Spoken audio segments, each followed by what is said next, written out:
For 140 years, the industrial world has been running on the same basic idea.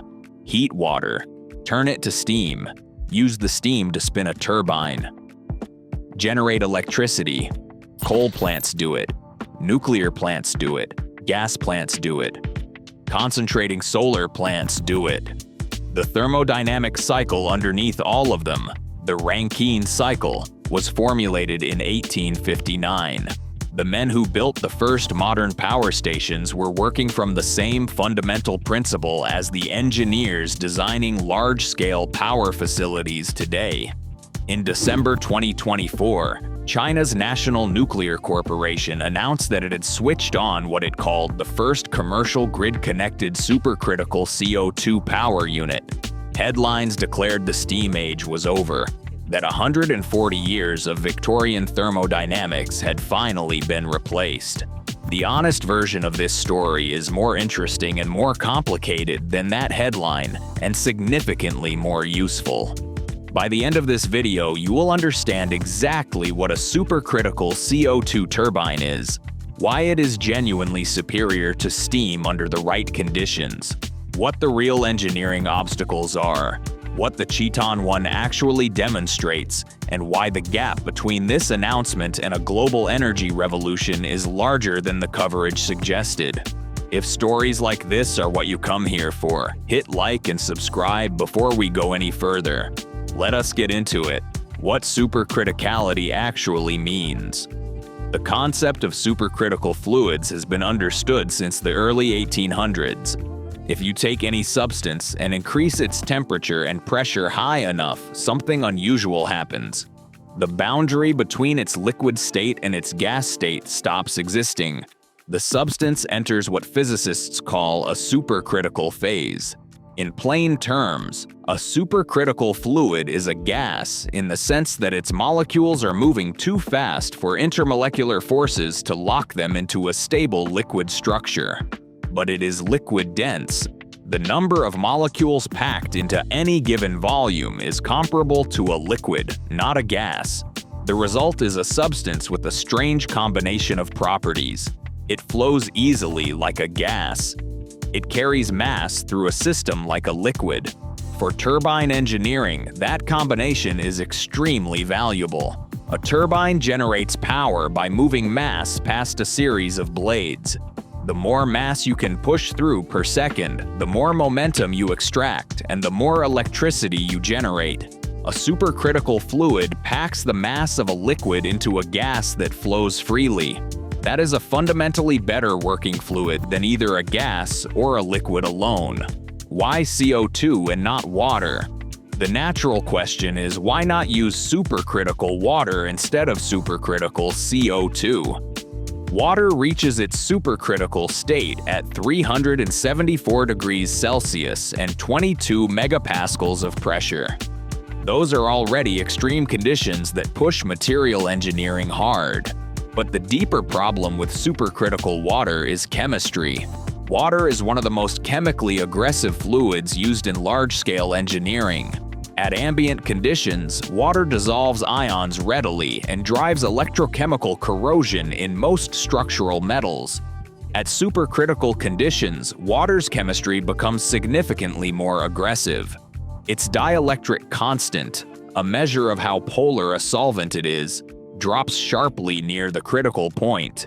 Metal oxides that normally resist corrosion in subcritical water begin dissolving under supercritical conditions. CO2 reaches its supercritical state at just 31 degrees Celsius and 7 megapascals. Those are dramatically more accessible conditions, and CO2 is chemically far more stable than supercritical water. The intermolecular forces between CO2 molecules are weak van der Waals forces, much weaker than the hydrogen bonding in water. CO2 lacks the ionic conductivity that drives corrosion. It does not attack structural metals the way water does at elevated temperature and pressure. The practical result is that the engineering of a supercritical CO2 system is substantially more tractable than a supercritical water system at equivalent performance levels. That accessibility of the critical point combined with chemical stability is why CO2 became the working fluid of choice for the most advanced turbine development programs globally. How the cycle actually works. All supercritical CO2 turbines follow the same closed-loop architecture called the supercritical Brayton cycle. The CO2 enters the compressor at roughly 30 degrees Celsius, just below its critical point, where it is already dense, typically between 600 and 800 kilograms per cubic meter. At that density, compressing the fluid requires dramatically less energy than compressing a conventional gas. Compressor work scales with how much space the fluid occupies. Dense CO2 occupies very little space. In practical terms, compressor energy consumption in a supercritical CO2 system can be less than a third of what an equivalent open Brayton gas turbine requires. The compressed, high-pressure CO2 then passes through a recuperator before it ever reaches the external heat source. The turbine exhaust is still hot, typically between 350 and 500 degrees Celsius. Instead of venting that heat to the environment, the recuperator transfers it into the incoming compressed CO2. By the time the CO2 reaches the main heater, it may already be at 300 degrees Celsius from recuperation alone. The heat source, whether nuclear, waste heat, coal, or concentrated solar, then raises it further to over 700 degrees before it enters the turbine. Inside the turbine, the supercritical CO2 expands rapidly through the blade stages, transferring momentum and generating electricity. It exits hot and is then cycled back through the recuperator and compressor to begin again. The efficiency of this cycle under ideal conditions can reach 45 to 50%. Steam turbines operating on the Rankine cycle typically cap out around 35%. That efficiency gap, combined with CO2's density allowing much smaller and lighter turbine hardware, is the engineering case for this technology. Now here is the specific announcement that generated all the headlines: what the Chetan 1 actually is. In December 2024, the China National Nuclear Corporation announced the commissioning of the Chetan 1 supercritical CO2 power unit. 2 turbines, each rated at 15 megawatts, not attached to a nuclear reactor or a new fossil fuel plant. Installed on a waste heat recovery system at a steel works. The performance figures CNNC announced are significant. Replacing the existing steam turbine with the supercritical CO2 system improved energy generation efficiency by over 85% and delivered more than 50% additional net power output from the same heat source. The overall system footprint is approximately 50% smaller. The facility now generates more than 70 million kilowatt-hours of electricity per year, representing approximately $4.3 million in additional annual revenue. Those numbers are real and they matter. The efficiency improvement of over 85% on waste heat recovery is not a trivial result. But the deployment context tells you something important about where the technology actually stands. The Chetan 1 is not installed in a nuclear power plant. It is not replacing a primary generation system in a coal or gas facility. It is bolted onto the waste heat output of an industrial steel works. This is significant because nuclear projects are heavily regulated and high risk by nature. Existing coal and gas plants represent enormous capital investment with long operational lifespans. Neither category of operator will integrate a relatively new turbomachinery platform into their primary generation system unless they have many years of field performance data confirming that it behaves predictably under sustained commercial operation. The Chetan 1 operating on industrial waste heat is a pilot project in the most accurate sense. A setting where the consequences of unexpected behavior are manageable. Where data can be accumulated on real-world performance over months and years.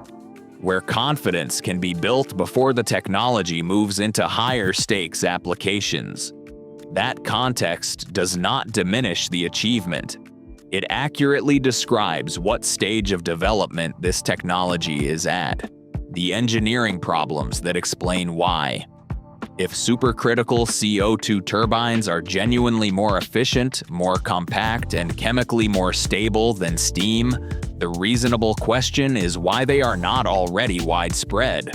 The answer involves three categories of genuinely hard engineering problems. The first is materials. Above 550 degrees Celsius, conventional steels under sustained mechanical load begin to deform through a process called creep.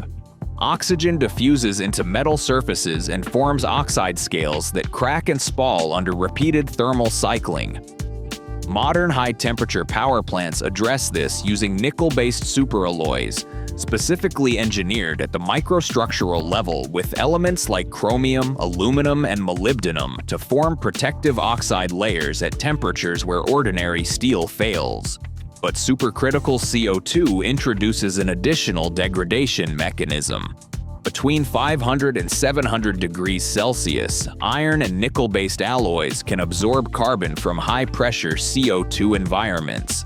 That carbon diffuses into the grain boundaries of the metal and forms brittle carbide structures, a process called carburization. Over time, carburization reduces a material's ductility and can initiate cracking under thermal or mechanical cycling.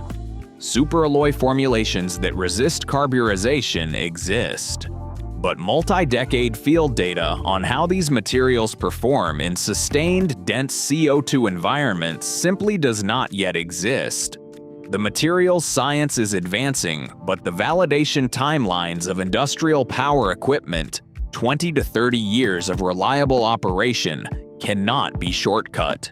The second problem is the recuperator.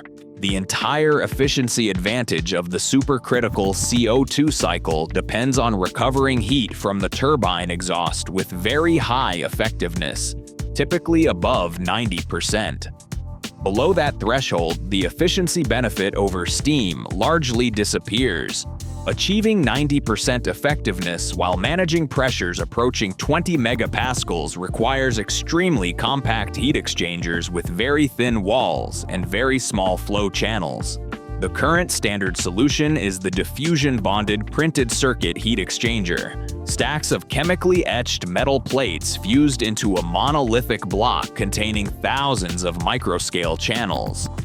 These heat exchangers achieve the required compactness and efficiency. They are also nearly impossible to inspect internally, essentially impossible to disassemble for maintenance, and extremely expensive to manufacture. If microfractures develop in the bonded core under 200 atmospheres of operating pressure, the failure consequences are serious. The third problem is turbomachinery. CO2's density is the source of the size advantage. It is also what drives the turbine to spin significantly faster than steam equivalents, typically tens of thousands of revolutions per minute. At those rotational speeds, conventional oil film bearings are inadequate. The speed and heat generation cause lubricant breakdown and potential catastrophic failure. The current solutions are magnetic bearings, which support the rotating shaft without physical contact, eliminating mechanical wear. But magnetic bearings require continuous electrical power to operate and need backup systems in the event of power loss. That adds cost, complexity, and failure modes that conventional bearing systems do not have. Hydrostatic bearings that use the CO2 working fluid itself as the support medium are being developed and tested in several countries. They eliminate the external power dependency. But they must operate under the full working pressure of the system, which is an additional engineering constraint. None of these problems are unsolvable. None of them are solved at commercial scale yet. What this actually means. The supercritical Brayton cycle was first formulated in 1872. The Rankine steam cycle it is being compared to dates to 1859. After 150 years of parallel development, the newer cycle is genuinely advancing. But the headline that the steam age ended in December 2024 is not what the Chetan 1 commissioning actually demonstrated. What it demonstrated is that manufacturing tolerances, material science, and system integration have progressed sufficiently to run a commercial supercritical CO2 system in a real industrial setting under real operating conditions. That is a meaningful milestone. It is not yet a revolution.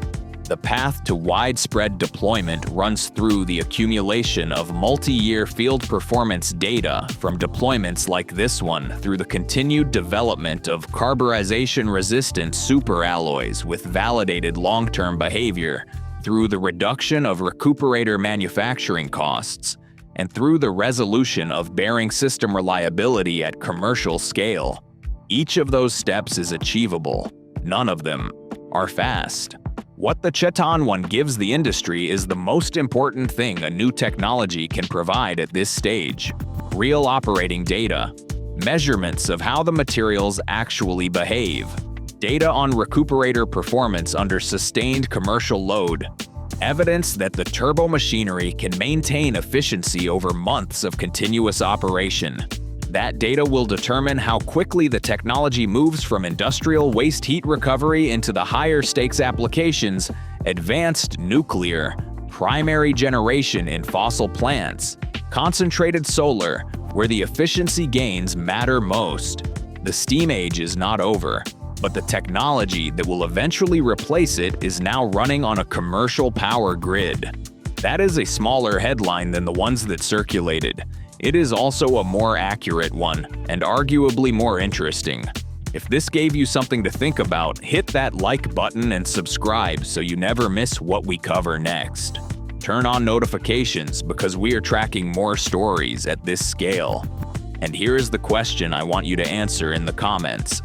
Based on what you now understand about the engineering challenges involved, do you think supercritical CO2 turbines will replace steam as the dominant power generation cycle within the next 20 years?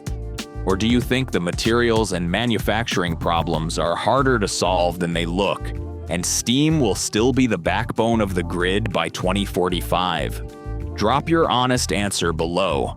I read every single one.